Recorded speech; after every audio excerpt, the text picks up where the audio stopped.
Welcome আপনাকে লিখিত podcast ক্লিপসের এই ভিডিওতে। সাবস্ক্রাইব করে বেল আইকনটা প্রেস করে দিন এরকম আরও ইনফরমেটিভ ভিডিও সবার আগে পাওয়ার জন্য। ধন্যবাদ। এবং সেখানে একজন খুব ভালো শিক্ষক আমি পেয়েছিলাম, অমরেন্দ্রনাথ পাল।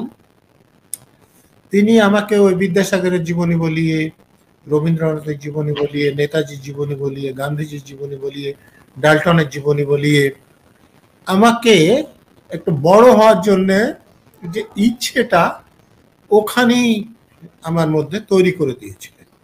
তো আমি যার জন্য পড়াশোনা করতে চাইতাম। তো না, আমি কারণ হাই এইটা এইটা এই কারণেই বলছি, তার কারণ একটা বাড়িতে তো পড়ার পরিবেশ তেমন নেই। সেরকম একটা জায়গায় শুধুমাত্র আপনি স্কুলে যাচ্ছেন, তো স্কুল থেকে ফিরে এসে যে পড়ার যে ইচ্ছাটা, যেমন এখনকার সময় যে বাড়িতে বাবা মারা সেটা করে যে বই নিয়ে বসতে হবে বা এরকম, আপনার ক্ষেত্রে তো সেরকম ব্যাপারই ছিল না, কিন্তু তাতেও না, আপনি যে মানে ফলাফল পাস করতেন। আরেক আরেকটু আগের কথা বলি।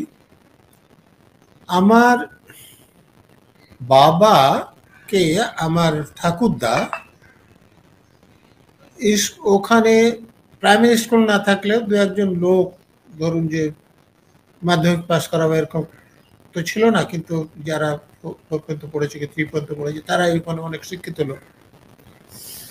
তো সেরকম শিক্ষিত লোকের কাছে হয়তো পড়াশোনা করতে পাঠিয়েছিলেন, কিন্তু আমাদের গ্রামের একদম দক্ষিণে ছাগলখালির বিল বলে একটা বিল আছে, আমাদের গ্রামের উত্তরে বড় বিল আছে। আচ্ছা। তো এই ছাগলখালির বিলে তখনও কুমির থাকতো। আমাদের বনে আমি নিজে বাগডাসা বা হায়না এবং উদবিড়াল এগুলো দেখেছি। বড় বন ছিল আমাদের গ্রামের মাঝখানে। তো আমার বাবা ওই একদিন ওই কুমির ধরা দেখতে গিয়ে স্কুলে দেরি করেন এবং তাতে যার কাছে পড়তে যাওয়ার কথা তিনি মারেন। তা আমার বাবাও বাবা মায়ের বড় ছেলে ছিলেন। তো আমার ঠাকুরমা তারপর আর স্কুলে যেতে দেননি। যে উজিত ছিল সে লোকটার নাম, যে ও উজির আমার ছেলেটাকে মেরেই ফেলবে, তার থেকে পড়াশোনা করার দরকার নেই। তো সেই জন্য বাবা আমার পড়াশোনা হয়নি। কিন্তু আমার ঠাকুরদা, আমি এটা জানতে পারিনি কারণ আমি খুব ছোট থাকতেই ঠাকুরদা মারা গিয়েছেন। ঠাকুরদা একটু একটু লেখাপড়া জানতেন, তার আমি কিছু বই আমাদের ওই মাটির বাড়িরই কোঠা বলে, সে কোঠাতে বাঁধা দেখেছিলাম। তার মধ্যে আমার এখনো একটা মনে পড়ে, রাষ্ট্রবিজ্ঞানের বই ছিল লাল কালিতে ছাপা। তার মানে কিছু লেখাপড়া তিনি জানতেন, স্কুলে যান আর না যান। তো আমার মার বিয়ের পর আমার ঠাকুরদার কাছে ওই অ আ ক খ কয়াকার ক কা দন্তের নয়াকার ক নাক পর্যন্ত শিখেছিলেন। তো আমি একটু বড় হলে আমার মা ওই অ আ গুলো, আমার আজ বাবার ইচ্ছে, আমি বললাম যে ঘরবুজ করতে হবে, তো আমার মা আমাকে ওই অ আ ক খ এগুলো শিখিয়েছিলেন, ওই কয়াকার ক খা দন্তের নয়াকার ক না ওই পর্যন্ত। কিন্তু তারপর তিনিও জানতেন না। কিন্তু সেই সময় আমাদের গ্রামে এক ঘটনা ঘটে। আমরা খবর পাই যে খুব শিক্ষিত একজন মেয়ে আমাদের গ্রামের বউ হয়ে এসেছে। পরে জানি আচ্ছা। তিনি 4 পাস ছিলেন।